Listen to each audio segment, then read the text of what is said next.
정부가 부동산 규제를 강화할 것으로 예상되는 가운데 투기 과열지구 지정까지 등장할 것이라는 전망이 나옵니다. P2P 대출 가이드라인이 시작된 첫날인 오늘 업계는 P2P 시장의 성장세가 위축될 것으로 우려했습니다. 정부가 소득 분포를 정확히 파악하기 위해 다음 달 임금 근로자의 업종별 연령대별 소득 통계를 발표하기로 했습니다. 홈쇼핑 업계가 TV를 통한 판매 활동을 넘어 드라마를 제작하고 냉풍기를 직접 만드는 등 사업 확장에 나섰습니다.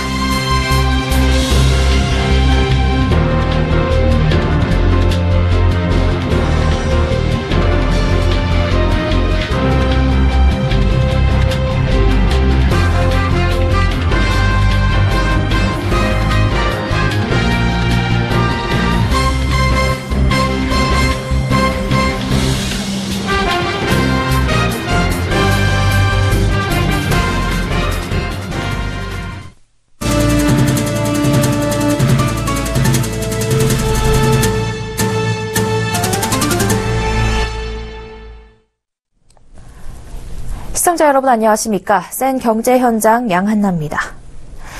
최근 서울 아파트 값이 재건축 단지를 중심으로 과열 조짐을 보이는 가운데 새 정부가 부동산 규제를 강화할 것이란 전망이 나오는데요.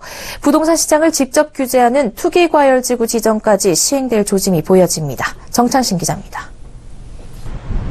어제 박수현 청와대 대변인이 수석 비서관급 워크숍을 가진 브리핑에서 가계부채와 기업 구조조정, 주택 부동산 시장 불안 등 리스크 요인에 대한 대책과 성장 전략의 구체화 및 지역경제 활성화 방안 등을 마련하기로 했다고 밝혔습니다. 이 같은 브리핑 내용은 청와대 홈페이지에도 공개됐습니다. 업계에선 정부가 부동산 시장을 불안하다고 바라보고 있는 만큼 지금까지 나올 것으로 예상된 정책보다 더욱 강력한 규제책을 내놓을 수도 있다는 관측입니다. 이미 새 정부 들어 부동산 관련 규제는 강화될 것으로 예측된 바 있습니다. 박근혜 정부 때 완화했던 DTI 60% 기준이 7월 말로 종료되는 데다 새 정부 들어 DSR을 전면 도입해 대출 심사를 더욱 강화할 것으로 예측됩니다. 여기에 더해 부동산 규제의 종합판으로 불리는 투기 과열지구 지정도 다시 등장하는 것 아니냐는 분석도 나오고 있습니다. 투기 과열지구는 지난 2002년 8월 처음 도입됐습니다. 이 제도는 주택법 제41조에 따라 국토교통부 장관이나 시도지사가 지정하는데 분양이 이루어지는 직전 2개월간 해당 지역에서 공급된 주택의 청약 경쟁률이 5대1을 초과했거나 85제곱미터 이하 주택의 청약 경쟁률이 10대1을 초과한 곳은 투기 과열지구로 지정될 수 있습니다. 이렇게 지정된 지역은 분양권 전매가 금지되고 1순위 자격이 5년간 제한됩니다. 이러한 조치들은 이미 지난해 113 부동산 대책에서 도입됐는데 여기에 더해 재건축 조합원 지위 양도가 금지됩니다. 이렇게 되면 재건축 사업 추진이 활발한 강남권 아파트 시장에선 아파트값이 올라도 조합원 물량을 거래할 수 없게 됩니다. 여기에 DTI는 40%로 제한돼 주택을 담보로 대출받기는 더욱 어려워지게 됩니다. 서울경제TV 정창신입니다. P2P 대출 가이드라인이 오늘부터 전격 시행됐습니다. 이에 따라 앞으로는 P2P 대출 상품에 투자를 원하는 투자자들은 1년간 1,000만 원 내에서만 할 수 있습니다. P2P 대출 업체들은 발만 동동 구르고 있는데요. 첫날 분위기 어땠을까요? 앵커 리포트입니다. 개인 투자자 1인당 연간 1,000만 원 투자 제한, 투자 예치금 금융기관의 별도 관리, 자기자본 투자 금지 등을 주요 내용으로 한 P2P 가이드라인이 오늘 시작됐습니다. 지난 2015년 누적 대출액 375억 원에서 지난달 1조 원을 돌파하는 등 급격하게 성장하던 P2P 시장이 이번 가이드라인으로 위축될 것이라는 전망이 지배적입니다. 업계 관계자는 앞으로 1년간 모든 P2P 대출업체가 힘들어질 전망이라면서 10곳도 채 살아남지 못할 것 같다는 우려를 전했습니다. P2P 업체들은 우선 2달간 누적 대출액 등 추이를 지켜보고 성장세가 꺾일 경우 금융당국에 투자 한도 변경을 요청하겠다는 방침입니다. 그 추이를 봐서 한 달이나 2달 정도의 추이를 가지고 금융당국과 다시 한번 투자 한도에 대해서 재논의할 계획입니다. 금융위원회 관계자 역시 가이드라인 시행 기간인 내년 2월까지 추이를 지켜보고 업계 관계자들과 많은 논의를 통해 가이드라인을 지속적으로 보완해 나갈 예정이라고 전했습니다. P2P 업체들은 오늘 우려는 뒤로 한 채 자체적으로 1,000만 원 이상 투자를 제한하고 은행에 투자금을 맡기는 분리보관 시스템 등을 점검하는 데 분주했습니다. 특히 투자 한도 제한에 적극 대응하기 위해 개인과 달리 투자 한도에 제한이 없는 법인과 기관 투자자들을 유치하는 데 총력을 기울이고 있습니다. 서울경제TV 양한나입니다. 새 정부가 가구 소득을 더 정확히 파악하기 위해 다음 달 임금 근로자들의 업종별 연령대별 소득 통계를 발표합니다. 국민들은 자신의 소득이 어느 수준에 위치해 있는지 쉽게 파악할 수 있게 될 전망입니다. 김혜영 기자입니다. 문재인 정부의 정책 키워드는 소득주도 성장입니다. 기업이 성장해도 분배로 이어지지 않자 소득이 주도하는 성장으로 한국 경제의 체질을 개선한다는 계획입니다. 정부는 이를 위한 첫걸음으로 소득 분포를 정확히 파악하는 작업에 나섰습니다. 우선 다음 달 임금 근로자의 업종별 연령대별 소득 통계를 발표할 예정입니다. 이를 통해 전국의 월급쟁이 1,900만 명의 소득 순위를 쉽게 알 수 있습니다.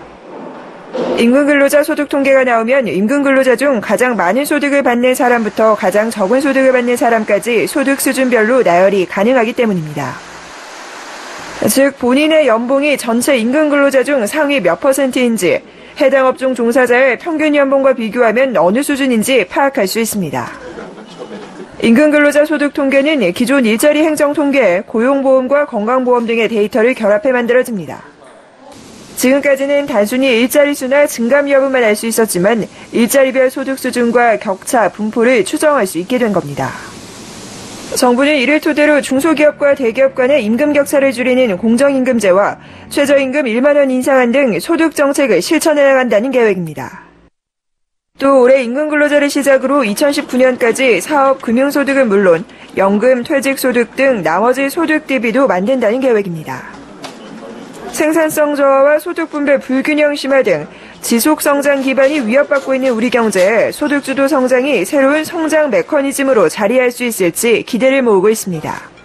서울경제TV 김혜영입니다.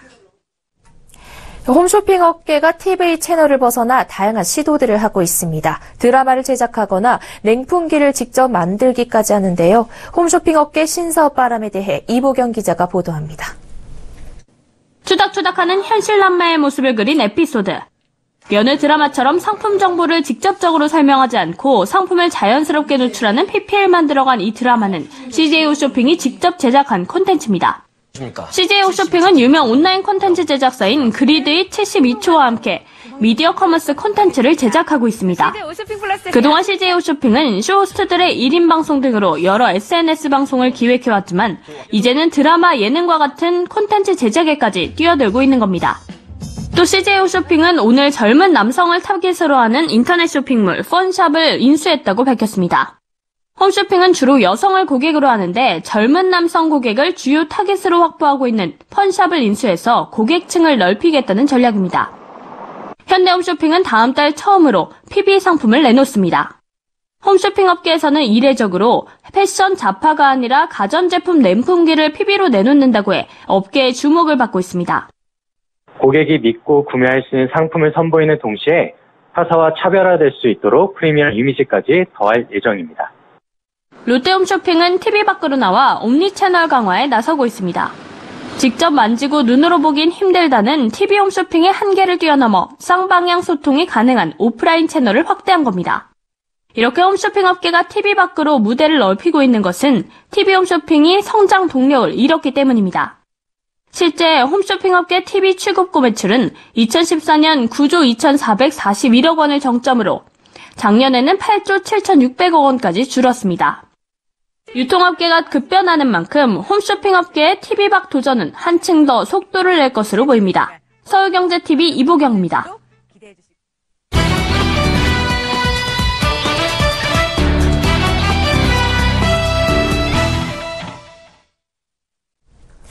문재인 대통령이 후보 때부터 강조한 가계부채 관련 공약 중 하나가 법정 최고금리 인하인데요. 금융회사가 개인에게 돈을 빌려주고 받을 수 있는 이자의 상한선을 낮춰 서민들의 부담을 줄여주겠다는 내용입니다. 업계에선 이 최고금리 인하가 오히려 저신용 서민들을 불법 사금융으로 내쫓을 수 있다는 우려의 목소리도 나오는데요. 새 정부의 법정 최고금리 인하 공약의 부작용과 해결책에 대해 김상훈 기자와 이야기 나눠보겠습니다. 안녕하세요. 네, 안녕하세요. 네, 이 법정 최고금리 인하는 문재인 대통령이 후보 시절부터 공약으로 강조해 왔는데요. 구체적으로 어떤 내용입니까? 네, 법정 최고금리 인하는 문재인 대통령의 가계부채 근본대책, 3대 근본대책, 7대 해법 공약 중 하나입니다. 서민이 주로 이용하는 저축은행과 카드, 캐피탈 등 이금융과 대부업체의 금리를 낮춰 서민 부담을 덜어주겠다는 건데요.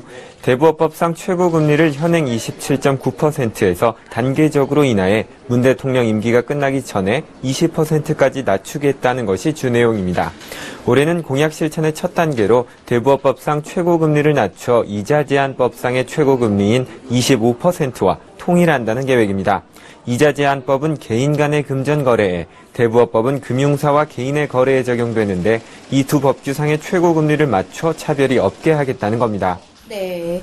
하지만 이 최고금리를 무조건 낮춘다고 해서 좋은 것만은 아니라고 하는데요. 어떤 부작용이 있습니까?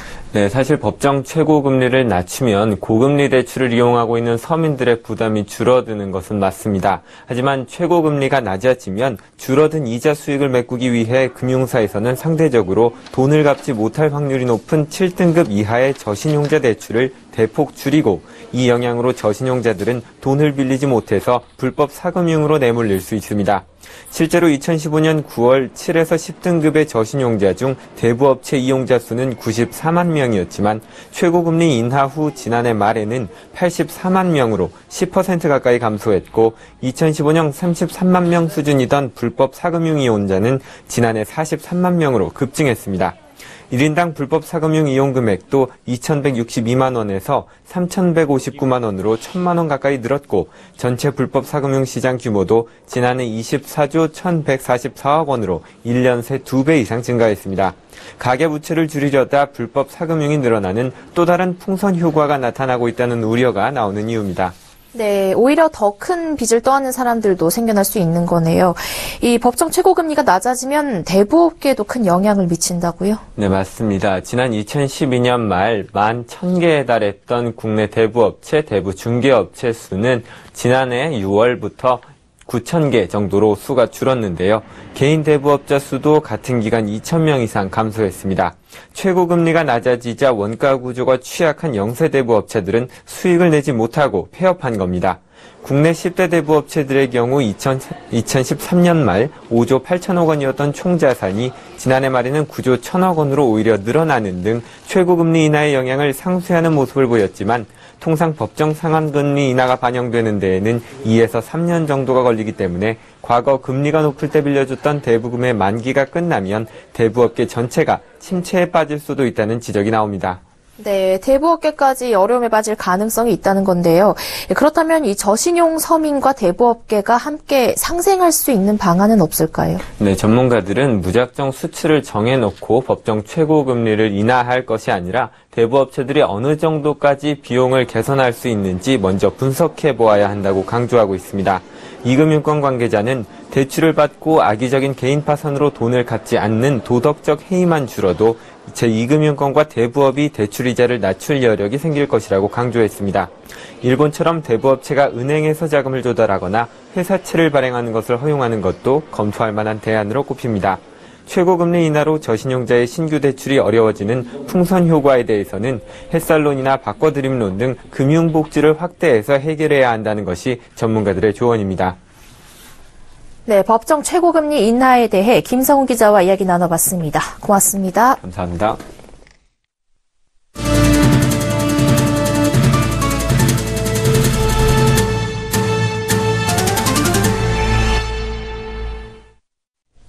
문재인 정부가 해운 조선업을 비롯한 산업 구조조정 시스템의 변화를 예고했습니다. 김진표 국정기획자문위원회 위원장은 지난 25일 금융위원회 국정기획자문위 업무보고에서 주거래은행 중심의 상시 구조조정 시스템으로는 한계가 있다며 개선 방안을 논의하겠다고 밝혔습니다.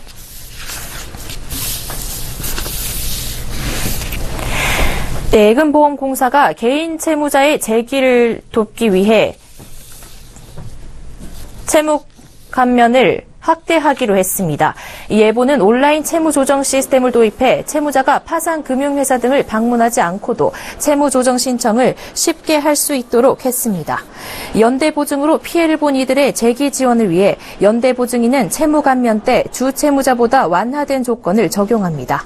장기 소액 연체 채권은 소멸시효가 도래한 경우 재산과 소득이 있는 경우에만 선별적으로 시효를 연장합니다.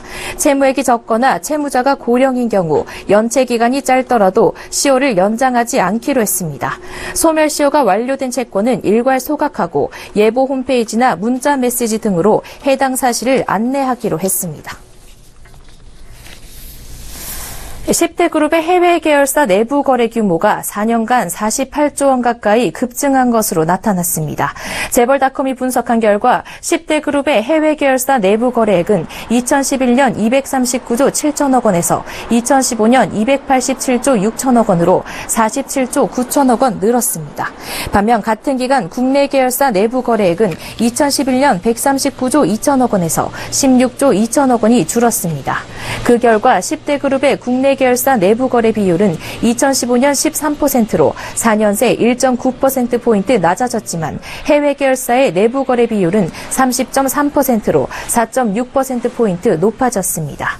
이 때문에 대기업들이 국내 계열사의 내부 거래만 대상으로 한 일감 몰아주기 규제를 피하려고 내부 거래 일감을 대거 해외로 돌렸다는 의혹이 제기되고 있습니다. 국내 정기 승용차 수가 1만 3천 대를 넘어섰고 이 가운데 40%가량은 현대차 아이오닉이었습니다. 국토교통부와 한국자동차산업협회 등에 따르면 올 들어 국내에 등록된 정기 승용차 수는 1만 3,812대로 집계됐습니다. 국내 전기차 등록 대수는 2011년만 하더라도 344대에 불과했지만 해마다 급증하고 있습니다. 지난해 등록 대수 1만 855대로 처음으로 1만 대를 돌파했습니다. 국내 등록된 13개 전기 승용차 모델 가운데 등록 대수가 가장 많은 차량은 현대차 아이오닉이었습니다. 아이오닉의 등록 대수는 5,581대로 점유율 40.4%를 기록했습니다. 노후 대비를 위해 국민연금에 가입할 의무가 없거나 의무가입 나이가 지났는데도 자발적으로 가입하는 사람들이 늘고 있습니다. 국민연금공단에 따르면 스스로 국민연금에 가입해 보험료를 내는 임의 가입자 수는 4월 말 기준 31만 7,800명으로 작년에 비해 3만 4천 명 이상 증가했습니다. 남성이 4만 8,843명, 여성이 26만 8,957명으로 여성이 압도적으로 많았습니다. 임의 가입자란 18세 이상 60세 미만 국민 중 소득이 없어 국민연금에 가입할 의무가 없지만 노후연금을 받고자 본인 희망에 따라 가입하는 사람으로 주로 전업주부와 만 27세 미만 학생, 군인 등이 임의 가입자에 속합니다. 임의 계속 가입자 수도 지난해보다 2만 8천 명 가까이 늘어 올 4월 말 기준 31만 명을 돌파했습니다. 임의 계속 가입자는 일시금 대신 연금 형태로 받기를 원하거나 더 많은 연금을 타고자 국민연금 의무가입이 종료된 만 60세 이후에도 보험료를 계속 납입하는 사람을 가리킵니다. 국민연금공단은 임의가입자와 임의계속가입자가 급증하는 것은 국민들의 노후 준비에 대한 관심이 커지면서 안정적인 노후 대비책으로 국민연금을 선택했기 때문으로 풀이했습니다. 한국은행이 다음 달 국정기획자문위원회에 업무 보고를 합니다. 금융시장에서는 정부가 강도 높은 가계부채 대책을 내놓을 것이라는 전망이 나오고 부동산 규제를 다시 강화해야 한다는 지적도 잇따르고 있습니다. 현대기아차가 서울 삼성동 코엑스에서 협력사 채용 박람회를 개막했습니다. 오늘 수도권을 시작으로 오는 7월 11일까지 5대 광역권에서 열리는 이번 박람회에 구직자 2만 명가량이 방문할 것으로 보입니다. 국토교통부에 따르면 지난달 말 기준 전국 미분양 주택은 전달 대비 2.2% 줄어든 6만 313가구입니다. 수도권 미분양은 1만 7,169가구로 전달보다 10% 감소한 반면 지방은 1.5% 증가했습니다. 문재인 대통령은 오늘 수석 보좌관 회의에서 가뭄 대비 농업용수 공급 상황을 보고받고 물 부족 우려 지역을 중심으로 가뭄 대책비를 조기 집행하라고 지시했습니다. 또 가뭄 대책이 미봉책에 그쳐선 안 되고 근본적이고 항구적인 대책이 되도록 하라고 덧붙였습니다.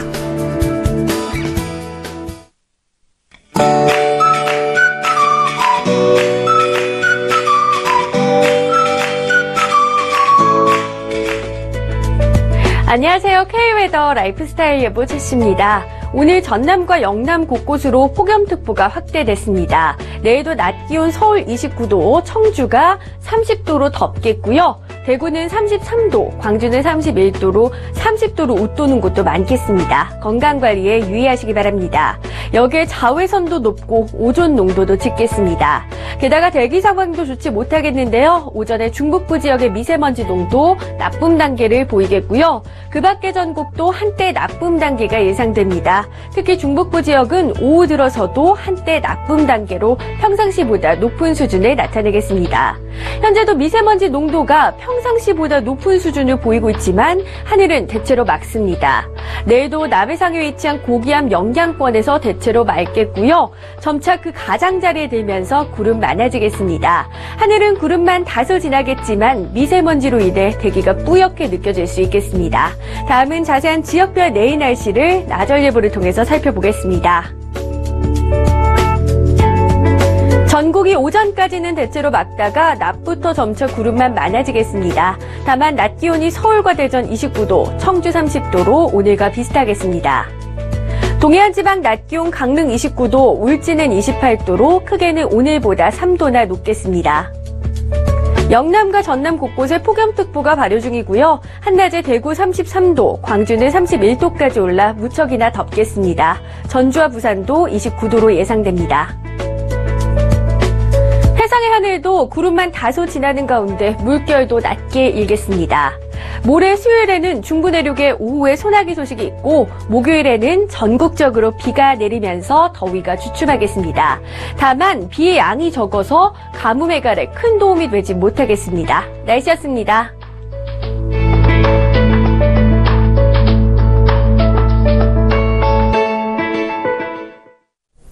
센 경제 현장 여기까지입니다. 시청해주신 여러분 고맙습니다.